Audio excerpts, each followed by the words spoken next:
What's up guys, this is Chris here, and today we're going to be shooting a highly requested gun.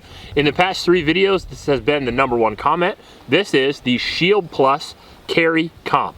Now this is the new Shield Plus that they've released for this year, and it's kind of funny that I got this one last. I got the Bodyguard last week and the other new M&P 4¼ inch the week before, and I actually carry a Shield and I'm a big fan of the Shield, so I'm excited we finally have this one. Now I think that this is going to be a cool video because I have a lot of history with the Shield.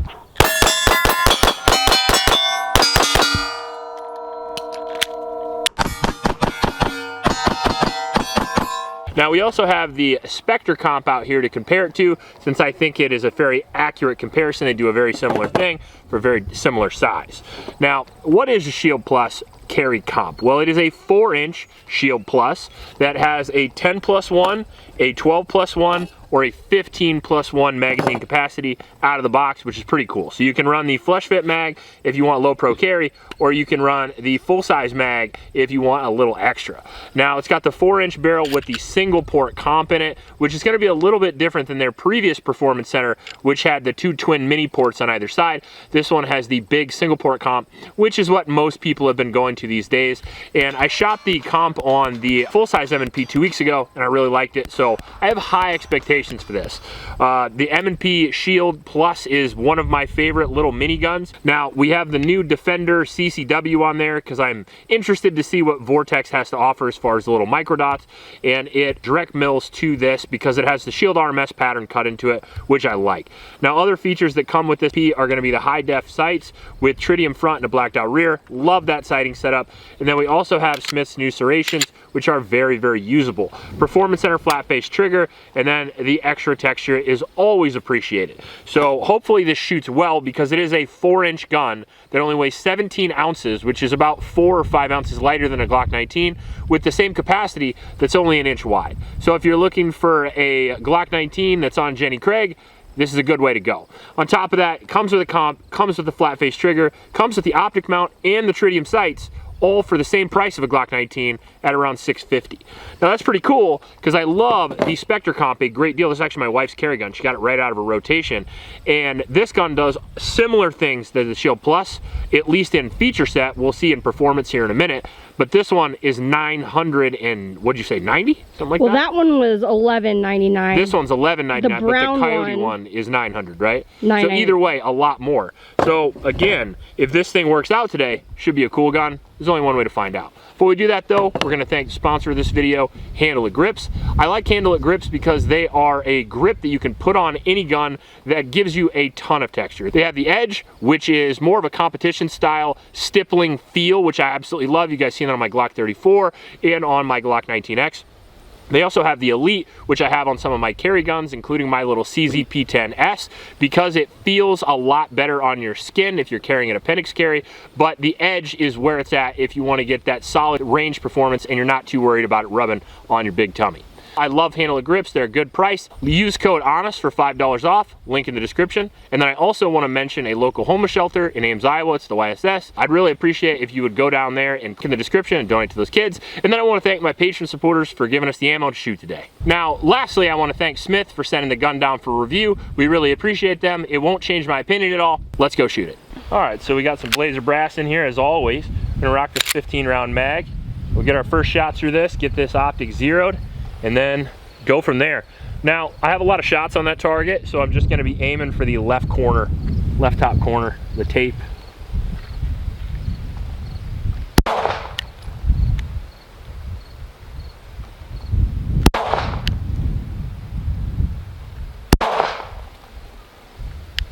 A little high. All right, now one thing I don't like about the optic right away, and this is such a pain in the ass for me who shoots out in the middle of nowhere all the time, is that if you can't adjust it with a round, I'm not that interested. If I have to have a little tool, that I know they come with the optic, which is cool, but if you have to have a tool or a screwdriver,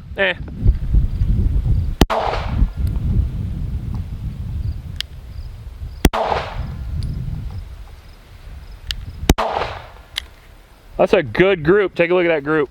Now it sounds stupid because I look like I'm shooting in the middle of nowhere. I'm actually shooting right here and I'm a little high, but that's a solid group.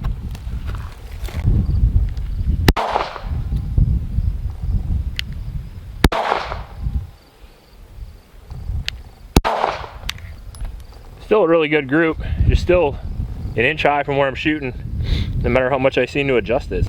I was going the wrong way.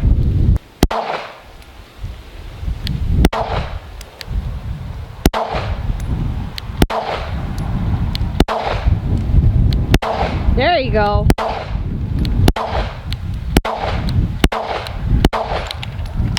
Groups open up a lot when you start shooting quick. All right, so we got some blazer brass in here. We're at almost 60 yards, which is a little more than I normally do right away. We're trying to stay out of the wind. It's a little windy today. Trying to do the best of the audio for you guys.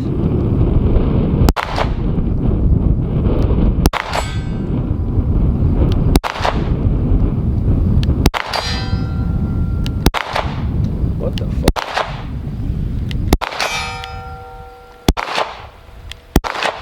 Bullshit. No lock back on the mags.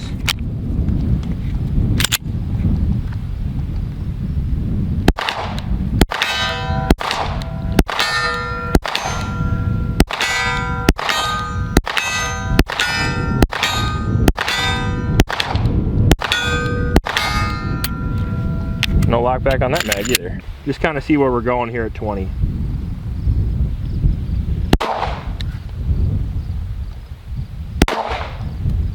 Ooh, maybe I just suck today.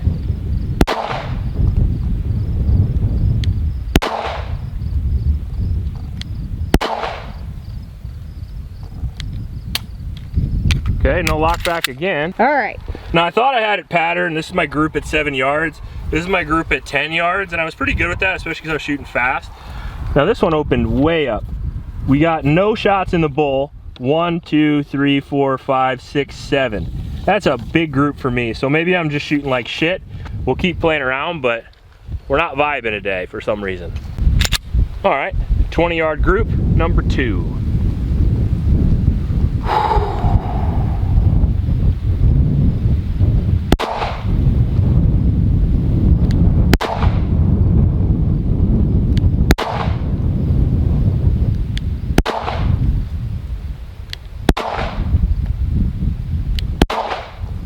Now those look better.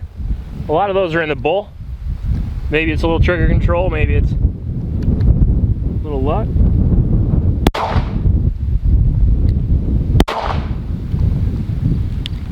All right.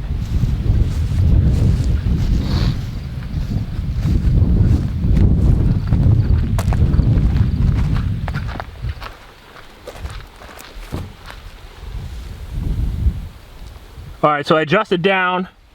And then most of my group is right in here, with I think 1 or 2 right in here, which is, that's a pretty good group for a 20-yard group. Now 20 yards, 60 feet. So having about a 3-inch group for a handgun isn't bad for standing. Okay. All right, so I think that's probably, whoa. I was gonna say I think that's probably good. Let me see it. Oh. It looks like the magazine coupling just popped off when I reloaded the gun. That's not so good.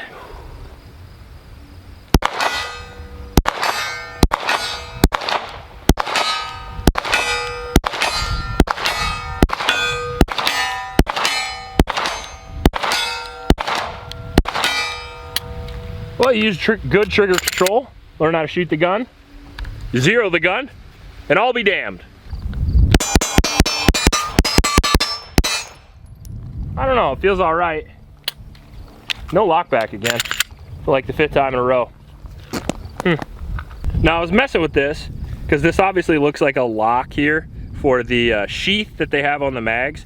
That way with this gun, like I said, you can run the 10-round flush fit, or you can run the big guys. And the way they've been able to do that is, in the past, they had these magazine sheaths that sat down there, and a lot of times they'd fly off or they'd pinch your hand. Yep. Whereas at least this one appears to be captured now, which is very cool. However, I uncaptured it by loading the mag at the 50-yard line, and now I'm just kind of dicking with it to see if it's reliable, see if I can break it or mess around with it. That's actually my job, by the way. I'm like a little kid, and they give me these guns and I just do this shit with them. Oh, it didn't break. Well, it did come apart a little bit. Yeah, it did. Not really though. I think there's just a gap there. Because there's this little lock piece that you have to push and then slide it off, which is certainly improvement on the previous version. Because one of my biggest complaints was these things always moving around, so kudos to them.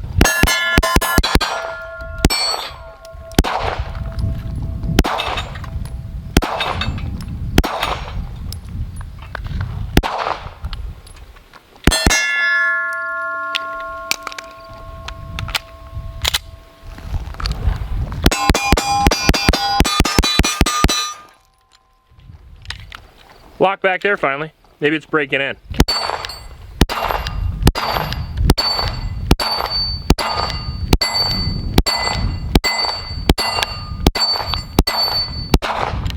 I mean, when I let it just be a little gun, it's a little gun and it shoots fine. You know, if I'm not trying to fight it so hard, just really try to focus on the trigger, honestly loosen up the grip a little bit, let it pop back, fall back down. I've been shooting so many custom 1911s. We just did the video on the Nighthawk Agent 2, which is like the easiest gun in the world to shoot. And then I go back to a little Micro 9. It's a good little Micro 9, but there's different mechanics when you shoot different things. And you just need a little bit different grip pressure, a little bit different trigger control, double the trigger, you know, twice the recoil. So you got to get used to it is all. So you're saying you can't shoot every single gun the same? No, you can't, as it turns out. Especially if you're unusually sized. If you're very small or very large, a lot of times you have to change your grip, change your trigger control, change the mechanics of the way your finger pulls, and you can get results.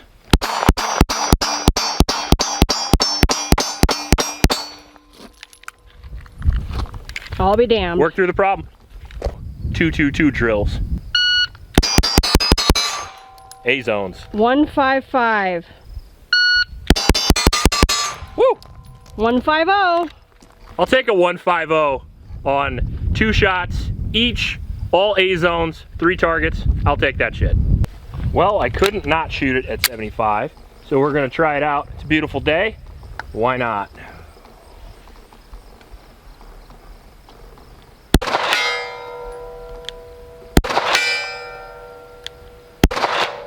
Ooh.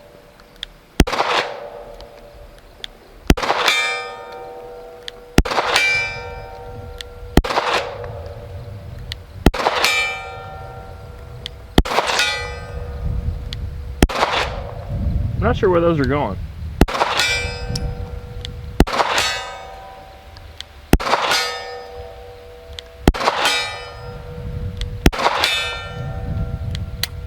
That's it, no lock back again. Heavy flinch. There's a little bit of recoil on Micro 9s, so flinch always looks ridiculous. People are like, oh my God, you flinched, how dare you? But if you don't flinch a little, you have no recoil control either, you know? Goes hand in hand.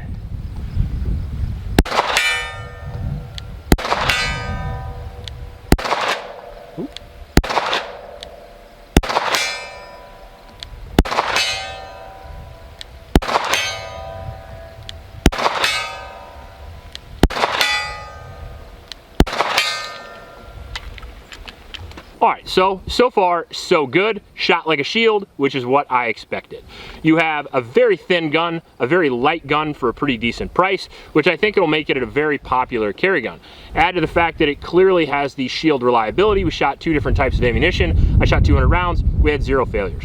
Now we did have a gang of no lockbacks, but some of that is because big dumb hands pushing on big dumb lock, and some of that I imagine is this slightly overweighted spring, in my opinion. I feel like maybe the only con to the gun is that the recoil spring seems to be a little bit heavy for me. The spring is way too heavy, and when I am shooting it under speed, I do feel the gun ducking down a little bit. Like after I fire the gun, it has good recoil control here, but the spring's so heavy it kind of pulls the gun forward, and that I don't particularly like. In my competition guns, I usually run lighter springs for that purpose because it's easier to compensate for recoil coming back than it is to try to compensate going forward. That being said, I think they did that to try to reduce the recoil because 17-ounce gun kicks more than a heavier gun. It's just the way it is. Now the single port comp worked really well. I think it worked about the same as the traditional V'd ports that Smith usually does. I honestly didn't see a difference. Now the 4-inch I've never shot before, track kind of interesting. You get more velocity than you do with the standard 3-inch. You get more hollow point expansion, that kind of thing. You generally get a lot better performance with a 4-inch handgun than you do a 3. So there's that to consider. The trigger's good, the texture's good, the slide serrations are really good, but I would admit that even though the serrations are good, the fucking spring is so heavy that when I want to lock it to the rear, I actually do have to come over, unlike I normally do, to muscle the thing. And if you have arthritis, if you're an older person, that's something to consider. Now, the Shield RMS milled out optic spot here is really good. I don't know if you notice how low that is, but you can co-witness the standard iron sights with this Defender, which means you could probably do it with the Holosun as well, which is really cool because that's what a lot of people are looking for, especially if you go to the cheaper dot route. You want to be able to co-witness your iron sights, and the iron sights on this gun are excellent. The texture's excellent. You get 3 mags, and not only do you get 3 mags, but you get 3 completely different size mags. So if you want to carry low pro and have a backup, you can do that. If you want to go big time right away, you can do that as well, which is pretty neat. Now, I mentioned in the video that they did change the base plates a little bit, and they seem to, which I do like. However, I'm gonna be honest, they are still a hair rickety.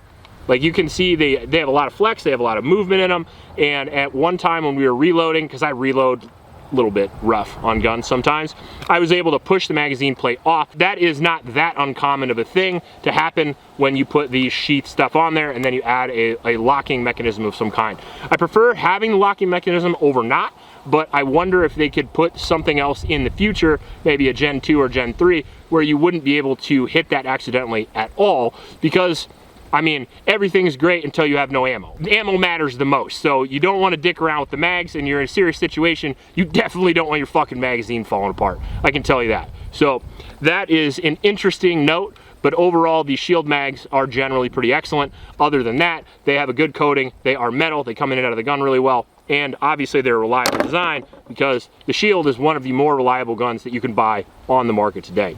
Now, I think they did the best they could do for the price point. I think that's the biggest seller of this gun so far, is that it is a solid gun with awesome features for a really good price. If you consider the fact that you get the comp, you get the slide serrations, you get the optics mount, direct milled optics mount, performance center trigger, which weighs in at under 5 pounds, you get the good texture, the 3 mags, and all the shit that I just mentioned before, and you get it for around 600 bucks. That's a pretty good deal. Now, one of the guns that I love that is a dope-ass Micro 9 is the Spectre Comp, which I mentioned earlier. The Spectre Comp does that as well. You have good texture, you have a good trigger, you have a solid compensator, you have a direct milled Shield RMS optic with the HD sights. All the same features, except in a SIG platform, but you have to pay, this one's $1,100, and the cheapest version of this is, I think, $900. So be aware of that it is gonna be a little bit more affordable than its competition for the same feature set, which is pretty cool. Now, I'm a Smith guy, so I'm obviously gonna err toward this. My wife's a SIG person, so she errs toward this. So it's good that they have different flavors for different folks with different hand sizes. I think the biggest difference between these guns, honestly, besides the price point, is gonna be the grip size. Now, the P365 grip size is very small, and that's really good for concealed carry and really good for people who are 5'2", like my wife behind the camera. Whereas a guy like me who's a little bit bigger, I like the bigger palm swell grip, and it doesn't bother me that much because, you know, big guy and more space to carry it. So overall, I think it's a pretty cool gun, but we're definitely gonna have to shoot 800 more rounds through it. My wife has, what, 50 through this now? I shot 4 mags. 4 mags, so that's more than 50. Yeah. So whatever that is.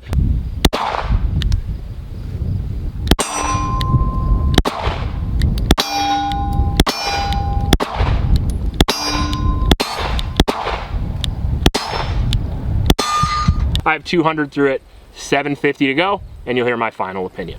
If you like this video, please like and subscribe. If you want to see this versus video, we can probably pull that off. Let me know in the comment section below what you think. And if you're a SIG guy, if you're a Smith guy, sound off in the comments. I'd love to hear it.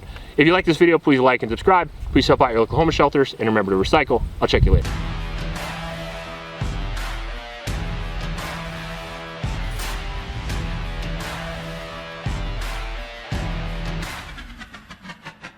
Who's a big boy? Are you such a big boy? Go and eat some mulberries.